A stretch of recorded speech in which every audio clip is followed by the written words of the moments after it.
Sociology. This is a 10-minute video on the creation of what we call sociology.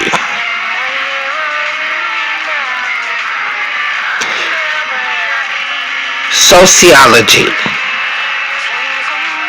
A Finney Coup.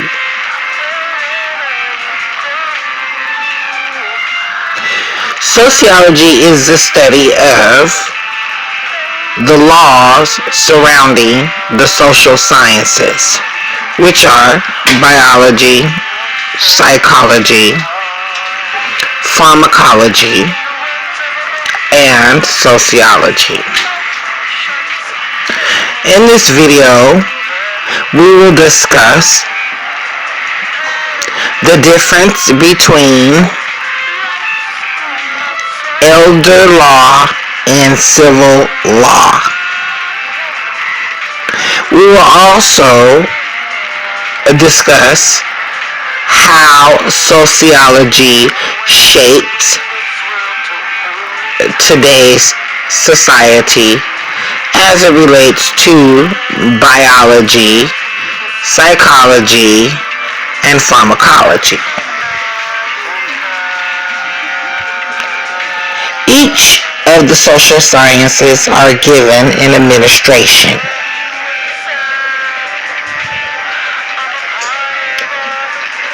Most healthcare professionals will work for the Department of Health. Each state has a Department of Health that adheres to a national association.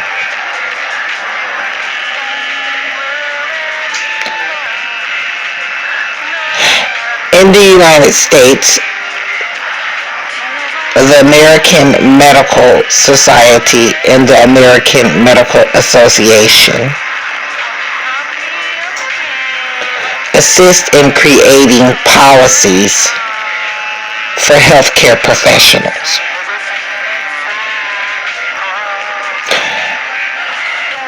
The responsible person for the national health of all citizens in the United States would be the Attorney General.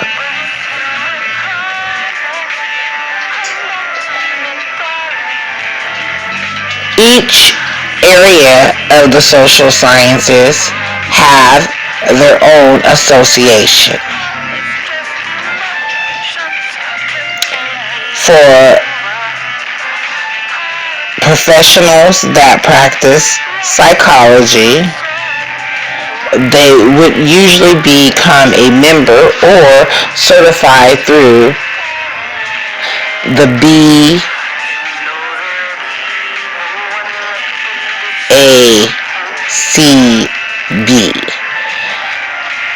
Behavioral Analysis Certifying Board. Again, each social science field will require different certifications and adhere to different board administrations. However, each administration is considered a national organization. Let's talk about civil law. Civil law versus the Bill of Rights.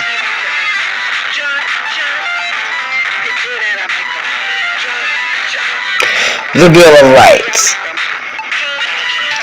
Civil law includes what we call civil rights, and these rights are there to protect individual classes and classes of individuals.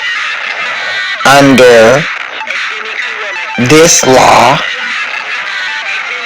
each individual who falls under a protected class are awarded rights. in certain specific rights. So, this is how the civil rights law looks.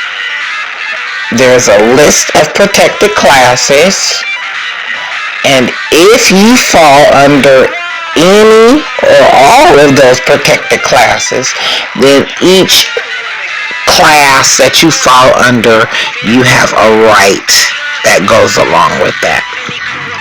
Now, in elder law, the very first law that was ever enacted outside of the Bill of Rights, which are the first 10 laws in the U.S. Congress, is this House bill called Barefoot Boy Act. And Barefoot Boy Act was enacted into law and into Congress on behalf of Washington State, a barefoot child who did not have any food and was uneducated and wanted to learn. And so a governor enacted this Barefoot Boy Act.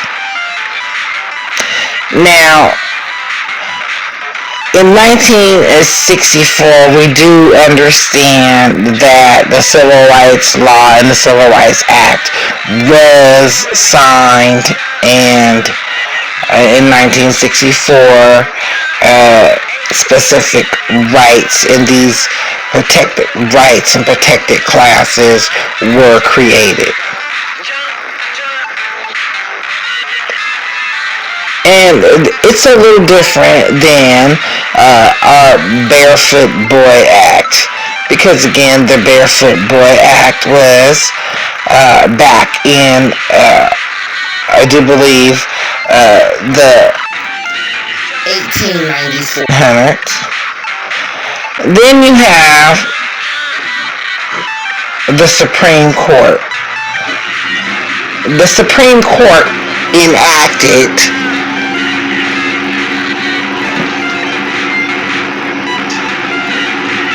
Brown versus the Board of Education in 1954.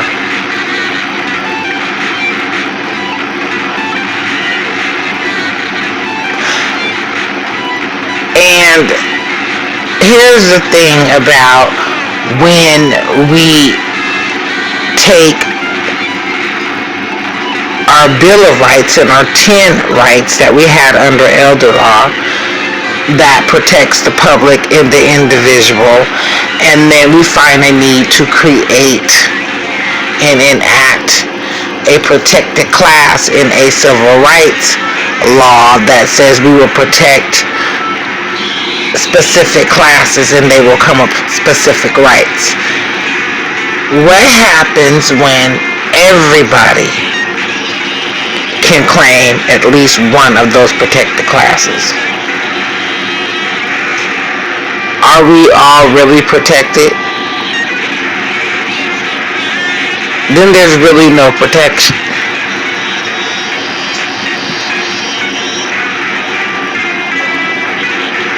Now, in 1895 is when House Bill 67, sponsored by Representative John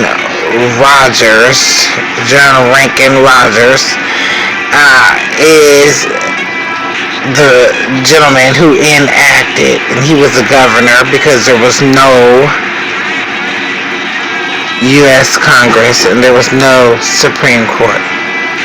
So, there you have it in a nutshell, a comparison between the Bill of Rights and the Civil Rights Act.